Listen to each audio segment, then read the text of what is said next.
अस्सलाम वालेकुम। Welcome back to my YouTube channel. कैसे हैं आप सब? उम्मीद करती हूँ सब ठीक ठाक होंगे। अल्लाह पाक सबको अपनी हिफ्ज़ ईमान में रखे, आमीन सुम्मा आमीन। तो ये हमारा इधर नाश्ते का टाइम शुरू हो चुका है। सब ने भी नमाज़ पढ़ी है तो वो कुरान पाक पढ़ने लग गए थे। मैं एज़ यूजुअल चूल्हे के पास आ गई थी। मैंने कहा मैं बाद में कुरान पाक जो है वो तसल्ली से पढ़ लूँगी। जो पहले 2-3 जल्दी वाले हैं ना, मैं उनका नाश्ता बना दूँ, उसके बाद फिर मैं तिलावत करूँगी। सुबह-सुबह जब बंदा तिलावत ना करे तो उससे भी ऐसे होता है जैसे आपका दिन ही नहीं गुज़र रहा या दिन अच्छा नहीं गुज़र रहा। बस एक आदत हुई होती है ना कि सुबह टाइम तिलावत जो है वो लाज़मी है, उससे बड़ा सुकून मिलता है। तो मैं ना मेरी यही आदत होती है कि मैं जैसे ही नमाज़ पढ़ूँ ना तो साथ ही मैं तिलावत भी कर दूँ। लेकिन वो बस कुछ इस तरह से ये सारा टाइम ही ख़राब हो गया है, वो बच्चों को ऐसे देखते-देखते ना बस वो मेरा तिलावत का टाइम जो है वो ऐसे ही निकल जाता है। फिर मेरे से ना बाद में ही मैं करती हूँ कि फ्री होके ना कि मैं इनका नाश्ता बना लूँ तो उसके बाद फिर मैं तसल्ली से तिलावत करूँगी। ये बहुत जल्दी होती है इनको नाश्ते की, फिर इसलिए मैं नाश्ता बनाने लग जाती हूँ। साथ में हस्बैंड को भी कहती हूँ कि आप थोड़ा-सा मेरा हाथ बटा दें। तो वो जब फिर आते हैं किचन में तो उनको होता है कि बच्चों को चाय ना देना, बच्चों को दूध दो। तो फिर मैंने कहा कि चलिए ठीक है जी, आप इसमें पत्ती ना डालें। वो बोलते होते हैं कि बच्चे हैं अभी, वो सारा दिन पढ़ते हैं, तो पत्ती और चाय ये तो वैसे ही खुशक होते हैं, तो आप क्यों उनको चाय देती हैं? आप खुद अपने लिए बना के पी लिया करें, बच्चों को ना दिया करें। बस वो सुबह-सुबह कुछ इस बात पे हमारी बहस-ओ-तकरार शुरू हो जाती है कि आप तो जब भी चूल्हे के पास आते हैं ना, तो आपकी पहली बात यही होती है। लेकिन एक तरह से ठीक भी है कि बच्चे ज़ाहिर-सी बात है पढ़ते हैं, सारा दिन उनका दिमाग खर्च होता है। और अब तो जिस तरह का मौसम है ना, बस वो माएँ ऐसे थोड़ा-सा लालच कर लेती हैं कि चलें बच्चे सुबह-सुबह नहा के जाते हैं, तो थोड़ा-सा उनको मतलब हाफ़ कप चलें चाय का बंदा दे ही दे, थोड़ी-सी माँओं को तसल्ली हो जाती है। लेकिन जिस तरह का मौसम है ना, बच्चे पानी नहीं पीते सारा दिन, उनको खुद पानी देना पड़ता है। मौसम चेंज हो गया है, थोड़ी-सी सर्दी भी है, उस वजह से कुछ बच्चों को बुखार, नज़ले, ज़ुकाम तो इस तरह से ये सारे सिम्पटम्स भी चल रहे हैं। तो पानी तो उनको पिलाना फिर ज़रूरी है और वो खुद से नहीं पीते। तो हमारी यही कोशिश होती है कि हम सुबह टाइम जब उनको नाश्ता करवाते हैं, फिर भी उन्हें पानी दें। जब स्कूल से वापस आते हैं, फिर भी उन्हें खुद पानी पिलाएँ। तो और हम लोग साथ में उनको बॉटल्स भी भर के देते हैं। तो ये आप सब भी ऐसे ही किया करें कि बच्चों को लाज़मी पानी दिया करें, क्योंकि बच्चे सारा दिन खुद से पानी नहीं पीते। वो मौसम की वजह से कुछ इतने पानी की तलब भी नहीं होती और हम लोगों का भी ज़्यादा फ़ोकस जो है वो चाय-कॉफ़ी पे ही होता है कि चलें जो हमने पानी पीना है तो वो हम चाय-कॉफ़ी पे गुज़ारा कर लें। लेकिन इन दोनों चीज़ों के साथ पानी तो जो है वो जिधर हम 1 ग्लास पीते हैं उधर हमें 2-3 पीने चाहिए। चलिए बहुत ज़्यादा नहीं तो दिन में तकरीबन 8 ग्लास तो हम पूरे करें ही ना। वो सुबह से शाम तक हम लोग अपना बॉटल ऐसे भर के रख लें तो इससे है कि हमें वो सारी जो है वो ख़त्म करनी है। हम लोग ऐसे ही काम करते-फिरते वो थोड़ा-थोड़ा सिप-सिप उसका ना मतलब पीते जाएँ। तो इसलिए हम बच्चों को लाज़मी बॉटल भर के स्कूल के लिए देते हैं। मैंने समी और हुमायूँ को नाश्ता करवा के भेज दिया था और फिर मैंने तिलावत की है, क्योंकि तिलावत करने के बाद ही बंदे को सुकून मिलता है और लगता है कि दिन चढ़ा है। तो इसलिए फिर मैं अब किचन में आई थी क्योंकि अभी मैंने नाश्ता करना था और छोटे बेटे हमज़ा ने नाश्ता करना था अभी। तो मैं हम दोनों का नाश्ता बनाने लग गई। वो दोनों बेटे जो हैं शहरी और हमज़ा वो नहाने चले गए थे। मैंने इधर उनके लिए फिर चाय भी रख ली क्योंकि सुबह-सुबह जब नहा के जाते हैं तो माँओं को होता है कि बच्चों को ठंड ना लग जाए। इस वजह से फिर मैंने कहा कि चलें मैं उन्हें हाफ़-हाफ़ कप दे दूँगी। उनके बाबा तो ख़ैर बोलते रहते हैं लेकिन मैंने कहा चलें कोई नहीं, उनको दूध का कप-कप भी दे दिया था, तो अभी मैं उन्हें चाय का हाफ़-हाफ़ कप दे दूँगी। यहाँ पे मैं फिर पराठे बना रही थी। आलू और मैंने बनाए थे बैंगन, वो सालन था। वो तो इतना ख़ास किसी ने खाया नहीं क्योंकि हमारे घर में बैंगन जो है वो बहुत कम बनते हैं। हम इतने ज़्यादा शौक से खाते नहीं हैं और जब बच्चे शौक से नहीं खाते तो फिर इसलिए वो मैं बनाती भी नहीं हूँ। मुझे भी कुछ ख़ास पसंद नहीं है इसलिए मैं नहीं बनाती। वो इसलिए मैंने फिर जब देखा कि किसी ने सालन तो इतने शौक से खाया नहीं है, फिर मैं इनके पराठे बनाने लगी। मैंने कहा चले पराठों में इसको पराठे बना देती हूँ इस सालन से, वो तो शौक से खा ही लेने हैं इन्होंने। फिर मैंने सबको ये सालन डाल के फिर मैंने वो पराठे बना दिए। यहाँ पे हमज़ा मुझे आवाज़ें दे रहा था कि मम्मा मेरा पराठा चूल्हे से उतारना ना, तवे के ऊपर ही पड़ा रहने देना, वो गरम रहेगा फिर मैं खा लेता हूँ। मैंने कहा जब तक वो नहा के आ रहे हैं मैं उनकी चाय डाल के भी टेबल पे रख देती हूँ। वो आके फिर गरम-गरम चाय पी लेंगे। इससे थोड़ी-सी माँओं को तसल्ली हो जाती है कि बच्चों को ठंड ना लगे तो चले मैंने ना उनको थोड़ी बहुत चाय दे दी है। थोड़ा-सा वो कवर हो ही जाएगा इससे। तो बस बच्चों का ये है कि अगर उन्हें कुछ कहो तो वो कहते हैं नहीं मम्मा हमें नहाने से ना कहा करें आप। फिर सुस्ती बहुत रहती है क्लास में, इस तरह से पढ़ने को दिल नहीं करता।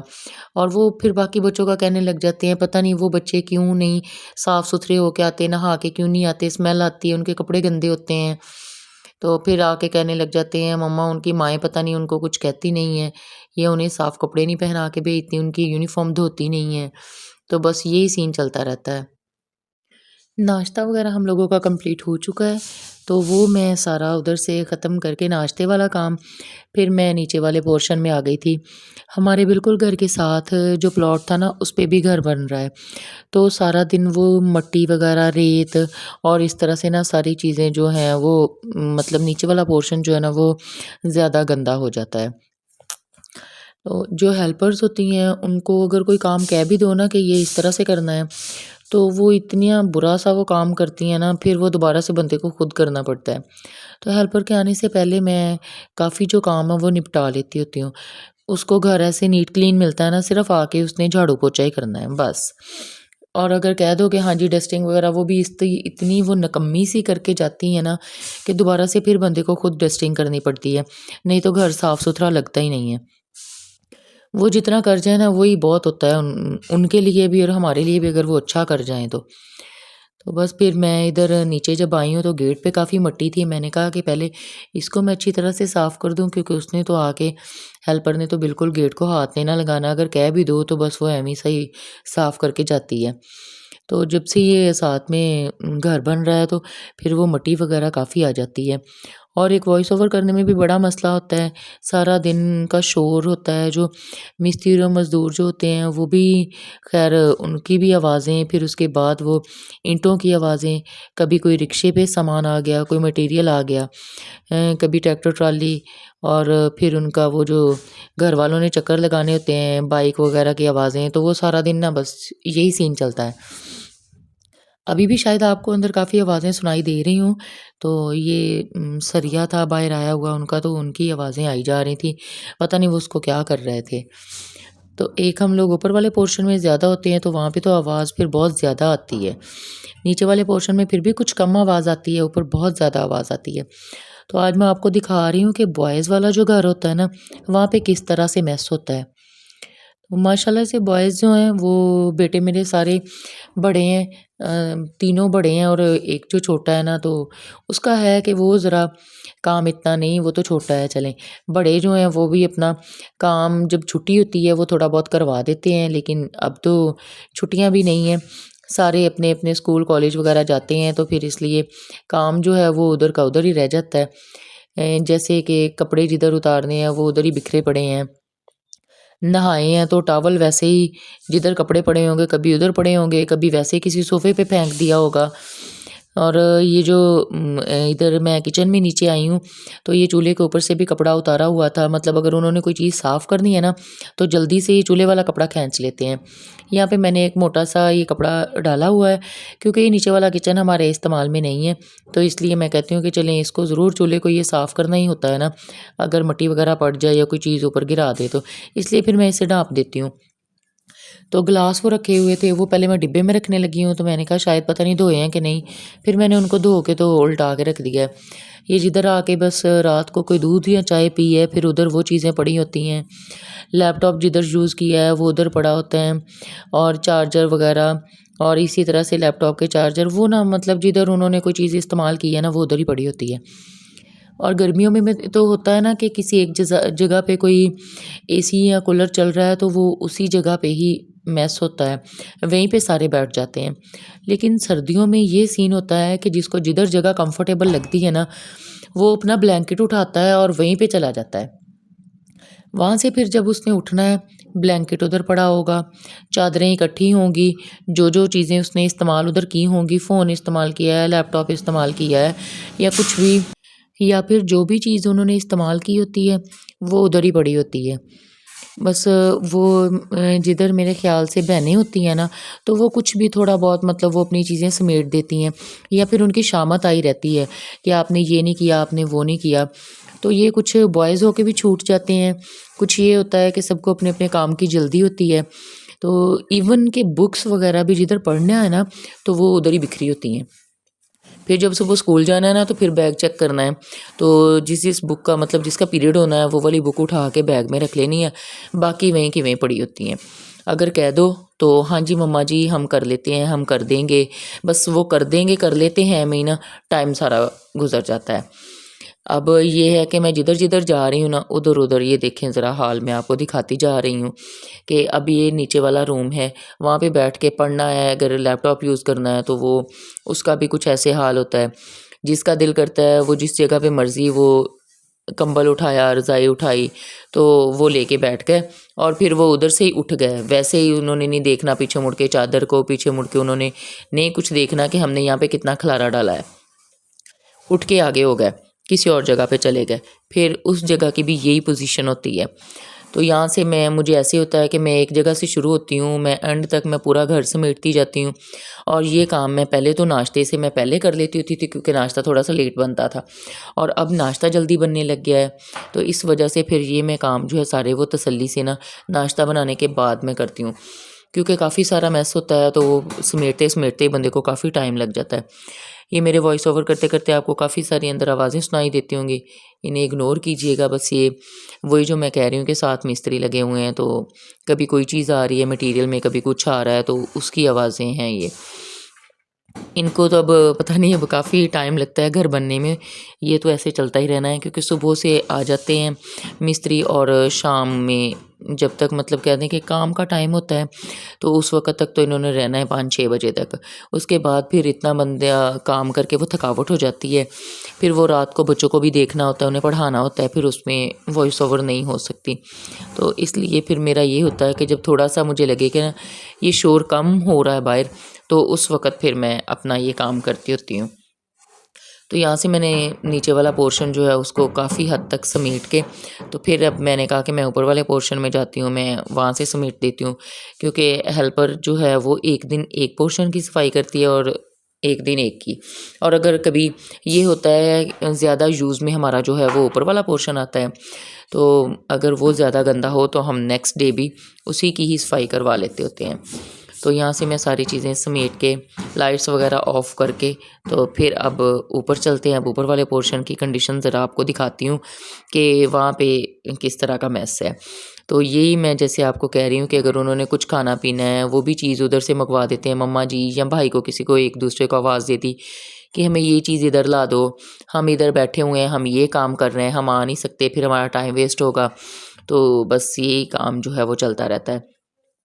यहाँ पे जो सामने हमारा ये एंट्रेंस था ना वो आगे से पूरा खुला हुआ था, तो वहाँ पे हम लोगों ने एक बड़ा-सा पर्दा लगा दिया हुआ है, ताकि वो मिस्त्री और मज़दूर जब काम करते हैं ना फिर एक तो उनकी आवाज़ें बहुत ज़्यादा आती हैं, एक मिट्टी और रेत वगैरह फिर वो बहुत ज़्यादा आती है, तो इसलिए हमने उधर पर्दा लगा दिया है। तो जैसे ये ऊपर वाला रूम है, तो इसकी भी यही कंडीशन है, नहा के तो यहाँ पे आके जब उन्होंने चेंज करना है, यहाँ पे वो चेंज करना शुरू कर देते हैं, फिर वो कपड़े जो हैं वो अपने इधर ही फेंक देते हैं। कभी उनसे कहो कि हाँ जी ये कपड़े भी समेट दिया करो, तो फिर है वो कभी उठा लेते हैं, कभी कह देते हैं हाँ जी मम्मा हम ये समेट देते हैं, हम ये वाला काम कर लें, हम वो वाला काम कर लें। तो उसी ये वो में ना वो सारे की सारी चीज़ें उधर ही रह जाती हैं। फिर उनका टाइम हो जाता है, फिर कहते हैं मम्मा जी हम अब चले जाएँ इन अच्छा, अच्छा अब सुबह से ये करेंगे, सुबह अब ऐसे नहीं होगा। तो बस ना ऐसे ही है वो माँओं को करके ना तो वो भाग जाते हैं बच्चे। लेकिन ज़ाहिर-सी बात है माँओं को तो फिर करना पड़ता है। अब ये देख लें ज़रा ये इसकी पोज़ीशन क्या है, मतलब यहाँ पे भी वही कुछ है, जैसे ही आके बैठना है इधर कभी-कभी तो ये होता है कि मैं टेबल पे खाना रखती हूँ, तो वो कहते हैं मम्मा जी हम अभी इधर बैठे अपना काम कर रहे हैं, तो आप हमें इधर ही पकड़ा दो। तो कभी ये होता है कि खाना इधर बैठ के खाने लग जाते हैं। रात को ये होता है कि मूँगफली अगर खाने बैठते हैं, तो वो फिर इधर बैठ के खानी शुरू कर देते हैं। तो यहाँ पे भी वो तहस-नहस ही हुआ होता है। वो भी सारा कुछ खुद ही समेटना है। हैंगर किधर पड़े हैं, कपड़े किधर पड़े हैं, टॉवल किधर पड़े हैं। वो सारी चीज़ें समेटते-समेटते काफ़ी टाइम लग जाता है। अच्छा एक मज़े की बात कि मैं ना एक दिन पहले मैं साहिवाल गई तो जो मेरा दूसरा बेटा है ना शहरी, तो उसको ज़रा-सा होता है कि मुझे वो ना किचन को अच्छा सँभाल लेता है। बड़े का तो अब टाइम नहीं होता, वो तो सुबह 6 बजे निकलता है समी और शाम को 6-7 उसको बज जाते हैं आते हुए। तो नहीं तो पहले वो किचन देख लेता था। अब जो उससे छोटा है ना शहरी, वो देख लेता है किचन को। तो मैंने उसको कहा कि बेटा आप ना अच्छे से सारा सेटअप देख लेना, आप सारा कुछ सँभाल लेना। मैं एक दिन के लिए साहिवाल चली गई। जब मैं वापस आई हूँ ना, तो पहले मुझे जब स्कूल से आता था तो कहता था, मम्मा जी आपने सारा दिन में क्या काम किया है? मैं बर्तन धोई जा रहा था और किचन साफ करी जा रहा था और भाइयाँ जिधर से बैठ जाते थे फिर आगे जाते थे। मैं चादर सही कर रहा था। वो संडे का दिन था तो सारे भाई घर पे थे इसलिए उसको ज़्यादा मसला हुआ। तो ये माशाल्लाह से हमारा नई किचन भी नीट एंड क्लीन हो गया है। तो जब बच्चे जाते हैं ना तो उसके बाद आपके 2-3 घंटे लग जाते हैं इस सारे काम में। तो उम्मीद है आपको जो आज का व्लॉग पसंद आया होगा। मेरे चैनल को सब्सक्राइब कर दीजिए, लाइक और शेयर ज़रूर किया करें। दुआओं में याद रखिएगा। अल्लाह हाफ़िज़।